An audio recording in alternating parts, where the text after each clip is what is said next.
Welcome back. On today's program, we're taking a look at the ongoing war in the Democratic Republic of Congo. Joining me to discuss the issue from Raleigh, North Carolina, Kambale Musavali is a Congolese activist and the student coordinator and spokesperson for the Friends of Congo. Mwadi Mukenge, Regional Director for Sub-Saharan Africa at the Global Fund for Women. She is originally from the Democratic Republic of Congo. And here with me on set, Amira Woods, Co-Director of Foreign Policy in Focus at the Institute for Policy Studies and a frequent commentator on U.S. foreign policy in Africa. Welcome back to all of you.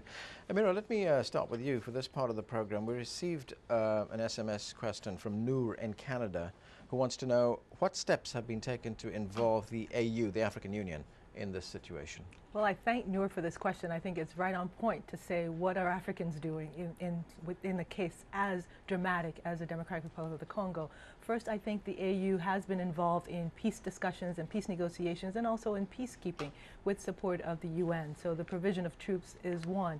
But I think there's a lot more, probably all the guests would agree, a lot more that needs to be done by all the players, the AU, the UN, but in particular all of the global economic players that have such a critical role that they're playing there in the Congo. So the US, for example, it is US taxpayer dollars that are helping to provide resources for those mining corporations very active there in the Democratic Republic of the Congo. To what extent can those taxpayers demand greater transparency, greater openness, and more equity in the actions of these corporate players that are very much representing the US in the Congo and elsewhere?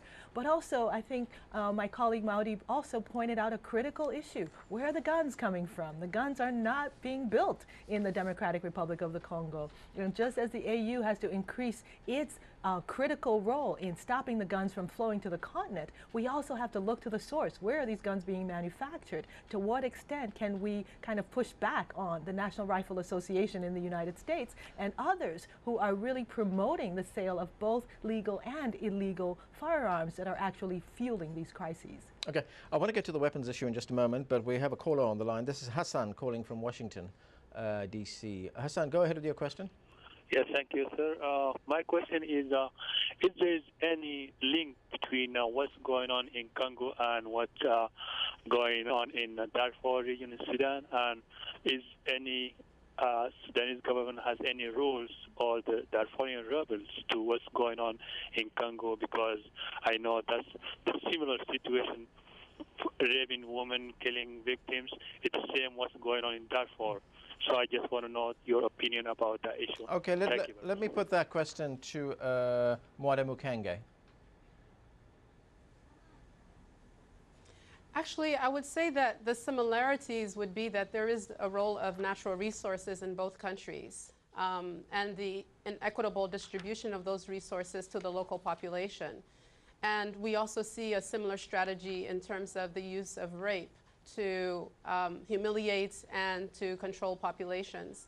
And I think that would be sort of the extent of the connection. But again, I think it just draws the point that many countries on the African continent are over-militarized, and many countries are also facing the reality that their populations are living in destitute poverty. In Congo, for example, there's 80% unemployment. 50% of the young people do not go to school. We don't have a diversified economy, which means that for many young men, they see the mining sector as the only way to make money. And so this makes them naturally go into some of these armed groups, very violent kinds of groups. And so the US government has an opportunity to try to support diversifying the economy and to try to see some of the manufacturing sector take place in the Congo, but a type of manufacturing which would enable the Congolese people to live lives of dignity, and not manufacturing, for example, that is focused on weapons manufacturing. Well, that brings us full circle to weapons. Kambale, I just want to ask you about weapons. It was an issue that Amira Woods raised as well. There are obviously countries sending and selling weapons to Congo. Who are the main culprits here? Well, I will speak about the United States mainly, and I will speak about what happened on January 15th this year. AFRICOM sent weapons to Rwanda on January 15th, 5 days before Obama actually took power. And on January 20th, the Rwandan troops entered the Congo. And when we even look at 2007, The Akota program through AFRICOM provided $7 million worth of military aid just to Rwanda in 2008. I do not know the figures. But we see the militarization of Africa happening at an alarming rate. And the solutions to the conflict is actually being made by fly-by experts out of Washington, going for a week in Congo and coming up with this military strategy to dealing with an African issue. But now looking at what's happening with how the weapons end up in the wrong hands and seeing that the Obama administration right now has chosen the militarization of Congo as a solution by actually doing a military operation which has caused now close to 1,500, more than 1,500 Congolese dead since December as the US troops got on the ground in Congo. We believe that this is not the solution to the conflict in the Congo. We believe in a political process. The United States should support or establish a political framework that will bring regional actors. We're speaking about Rwanda, Uganda, rebel forces inside Congo, as well as the Congolese government. Bring them to the table, find out what it will take for the rebels to put down their guns and participate in the political process in their country. Because in those specific countries I mentioned, Rwanda and Uganda, there is political oppression. And a path to democratization in those countries will be a path to peace inside the Congo. So it's critical. Hillary Clinton went to the Congo. She saw these women. She saw the Congolese people suffering. She understands what's taking place because under her husband's administration, Bill Clinton, he chose militarization. Under Bush, Bush chose militarization. Now with Obama, that's the same path, but she can break, the United States can break from the policies of the past and support a political process to end the conflict in the Congo. Amira, how do you see some kind of political solution evolving? Well, it's the bottom line of letting the Congolese people have the opportunity and the support of the international community to choose their leaders freely and then to hold those leaders accountable for far too long. I mean, it goes back to 1960 when Patrice Lumumba was actually assassinated in the Congo, you know, because of outside interests, the US and the UK primarily in that instance, wanting to dictate to the Congolese who should be their leaders. And we have had decade after decade of closed political space where it's only the mining interests that end up finding their counterparts, their elites that will do their biddings, supporting those and not creating really a space for the will of the people to be heard. So the Congolese people have to determine their future, and the international community must play its role in helping to support their efforts to truly control their own destiny. Mwale Mukenga, I just want to get back to the issue of rape, which has become so endemic in Congo. Why has it been so difficult to bring people to justice? The Congolese president, Joseph Kabila, said he will adopt a policy of zero tolerance. But so far, only 27 people have been convicted. That was last year, and 11 convicted this year.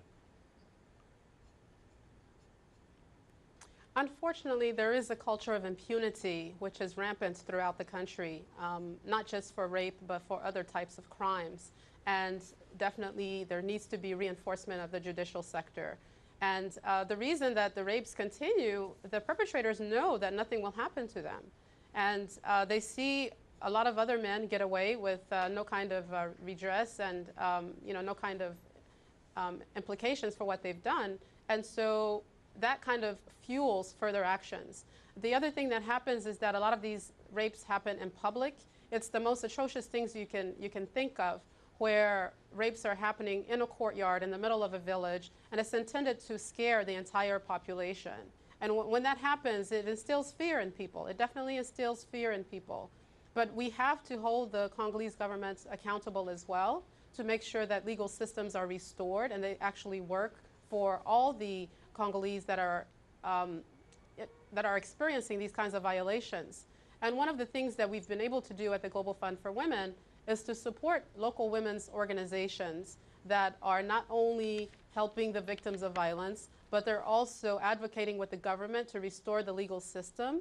They're also, as lawyers, some of them, walking women through the process of filing claims, of seeing justice for their individual cases. But we need to see this happen at a scale which is way beyond the few that have been prosecuted, for example, in just the last month. That is not enough. Amira, we just have about a minute left. I'm wondering, what do you make of the $17 million that the visiting Secretary of State, Hillary Clinton, said will be given to Congo to respond to sexual and gender violence? I think there are many that are welcoming it, but really it's a drop in the bucket in terms of what's needed. We cannot just look at Band-Aids. We have to look at addressing the root causes of these crises so that a year from now we're not facing hundreds of thousands of other women in the similar predicament. Okay, that's where we are going to have to leave it. Thank you for joining us, and thanks to Mode Mekenge in San Francisco and Kambale Musavali, who joins us from Raleigh in North Carolina. Thank you very much for joining us. Amira Woods, thank you for joining us. A pleasure. And thank you for being with us. On the next Riz Khan show, just when relations between Colombia and Venezuela couldn't get any worse, they've now reached a new low. This time it's over proposed US military bases in the region that President Hugo Chavez says could be used for an incursion against Colombia's neighbors. We'll be discussing that on the next show, and hopefully we'll see you the next time.